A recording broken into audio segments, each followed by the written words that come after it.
আসসালামু আলাইকুম viewers, Riyan studio and blog থেকে সবাইকে স্বাগত। প্রতিদিনের মতন আজকেও একটি নতুন রেসিপি নিয়ে এসেছি। গাছের বেগুন দিয়ে ডিম ভুনা, খুব মজাদার রেসিপিটা। প্রথমেই আমি আলু এবং বেগুন লম্বা লম্বা করে কেটে নেব।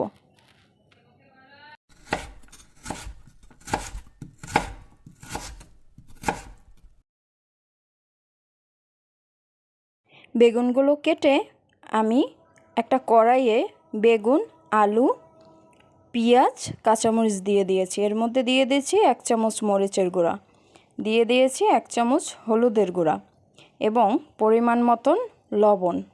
এবার আমি এটার মধ্যে দিয়ে দেব পরিমাণ মতন সয়াবিন তেল। এবার আমি তেলটা দিয়ে ভালোভাবে আমার সবজিগুলোকে আমি সুন্দর করে মাখিয়ে নিলাম। এখন আমি রান্নায় বসিয়ে দেব।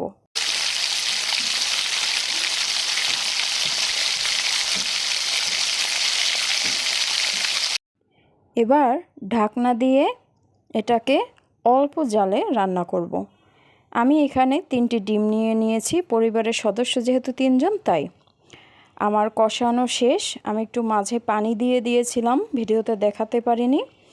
মোটামুটি কমপ্লিট। এর মধ্যে ডিম 3টা আমি দিয়ে দিয়েছি। ডিম কিন্তু আগে হলুদের গুঁড়ো, লবণ দিয়ে ভেজে নিয়েছিলাম। নামানোর আগে আমি একটু গরম মশলার গুঁড়ো দিয়ে দিলাম।